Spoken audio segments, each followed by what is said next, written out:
Markopolos, it's all yours. Thank you, Mr. Chairman. Good morning.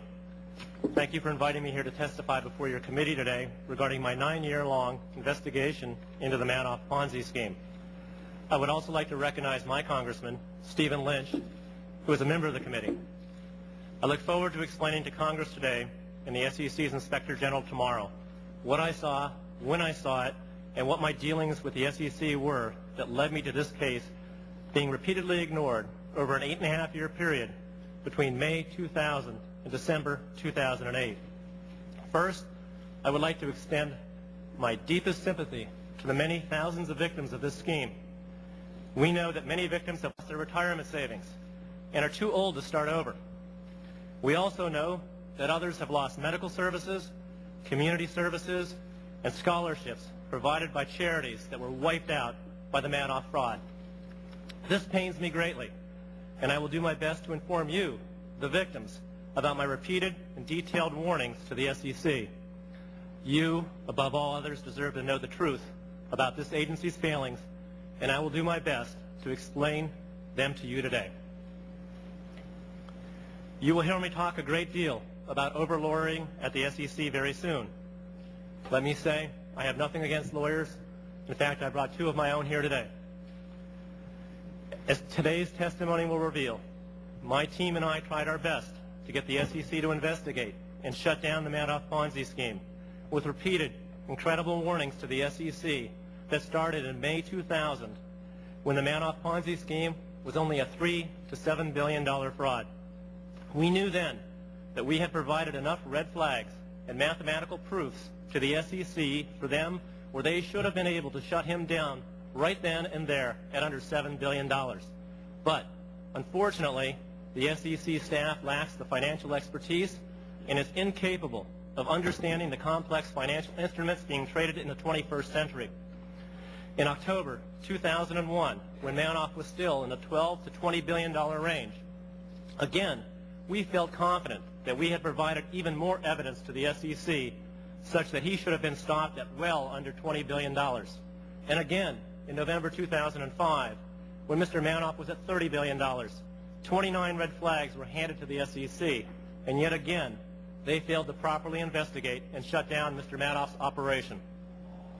Unfortunately, as they didn't respond to my written submissions in 2000, 2001, 2005, 2007, and 2008, here we are today. A fraud that should have been stopped at under $7 billion in 2000 has now grown to $50 billion. I know that you want to know why there were over $40 billion in additional damages, and I hope to be able to provide some of those answers to you today. Just as there is no I in team, I had a brave, highly trained team that assisted me throughout the 9-year Madoff investigation. Let me briefly introduce the key team members to you.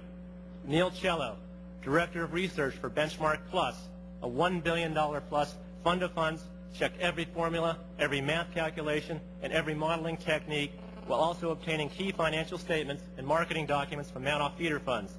Mr. Cello also interviewed senior-level marketing staff and risk managers at these Madoff feeder funds. Frank Casey, North American President for London-based Fortune Asset Management, a $5 billion hedge fund solutions advisory firm, closely tracked the Madoff feeder funds here and abroad, collected their marketing documents, and figured out Madoff's assets under management and his current cash situation. The final member of this 4-person team was Michael Ockrant, recruited into the team by Mr. Casey.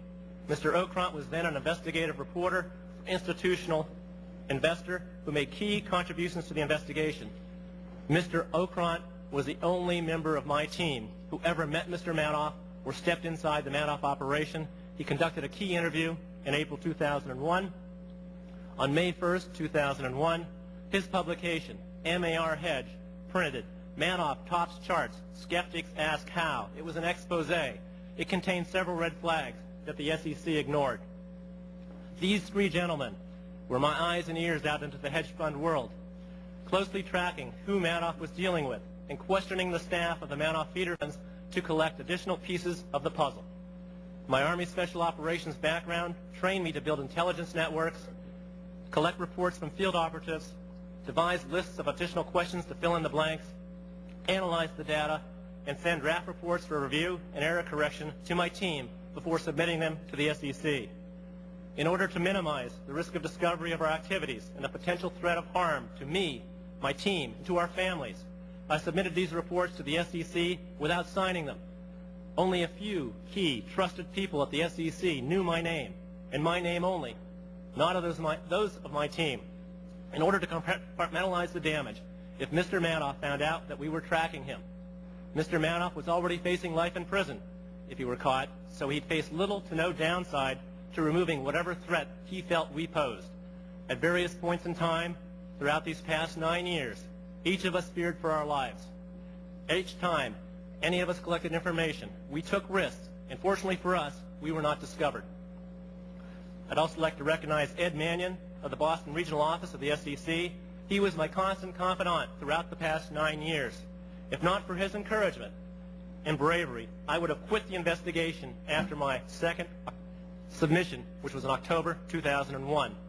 Mr. Mannion told me that his agency had dropped the ball, but that I had a public duty to keep investigating because the Madoff Ponzi scheme was such a clear and present danger to the nation's capital markets that if the SEC wasn't going to investigate, well, someone had to, and he didn't think there was anybody better qualified than me to lead the investigation.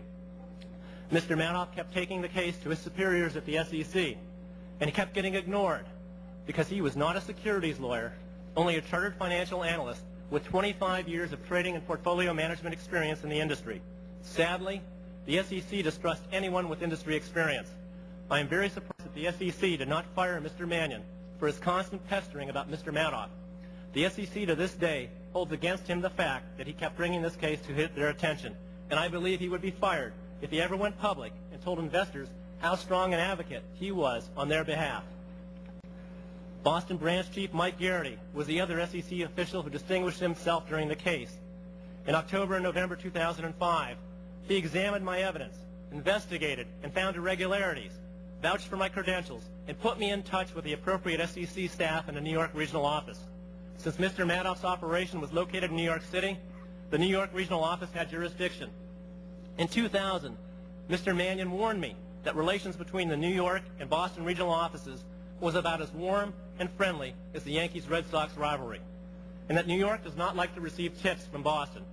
Truer words were never spoken.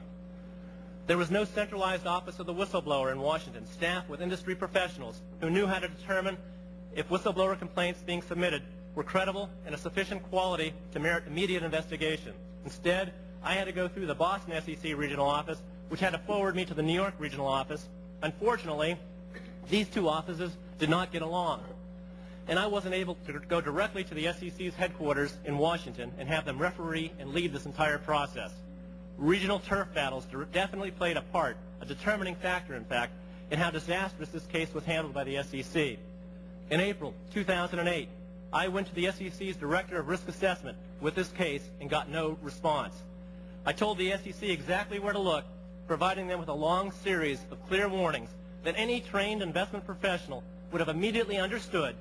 Inexplicably, the SEC never acted upon those repeated and multiple warnings over a 9-year time span.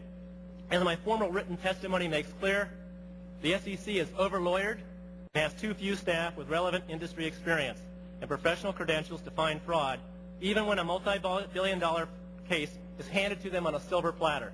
Worse, my team and I kept collecting additional information, and I kept sending it to the SEC, and they kept ignoring it. The SEC is also captive to the industry it regulates, and it is afraid of bringing big cases against the largest, most powerful firms. Mr. Madoff was one of the most powerful men on Wall Street. He owned a prestigious brokerage firm. He and his brother held numerous top-level positions on the most influential industry association boards. Clearly, the SEC was afraid of Mr. Madoff. The SEC says it lives for the big cases, but the evidence shows that the only financial regulators bringing the big cases in the 21st century are the New York Attorney General's office and the Massachusetts Security Division. New York and Massachusetts brought the big cases against the market timing scandals, the auction rate security scandals, while the SEC watched quietly from the sidelines. Even today, after Merrill Lynch paid out $6 billion in bonuses after losing untold tens of billions of dollars and is being propped up by government bailout money, only the New York Attorney General is investigating. the SEC continues to roar like a mouse and bite like a flea. But what I find the most disturbing about the Madoff case is that no one from the SEC has stepped forward to admit personal responsibility. Instead, all we've heard is one senior official after another saying that they cannot comment about the Madoff investigation because it is ongoing. We've also heard senior SEC officials bemoan the lack of both staff and resources while telling us that they receive thousands of tips each year and that they have to conduct triage and can only respond to the highest priority matters. I gift-wrapped and delivered the largest Ponzi scheme in history to them, and somehow they couldn't be bothered to conduct a thorough and proper investigation because they were too busy on matters of higher priority. If a $50 billion Ponzi scheme doesn't make the SEC's priority list, then I want to know who sets their priorities. The Troubled Asset Relief Program was funded to the tune of $700 billion by the previous Congress. Therefore, I can think of 700 billion reasons why the American public deserves answers from the SEC about its refusal to tackle the big cases and why all 5 major investment Wall Street banks under SEC supervision either failed, were forced by the government to merge with commercial banks, or became bank holding companies propped up by the Federal Reserve and U.S. Treasury.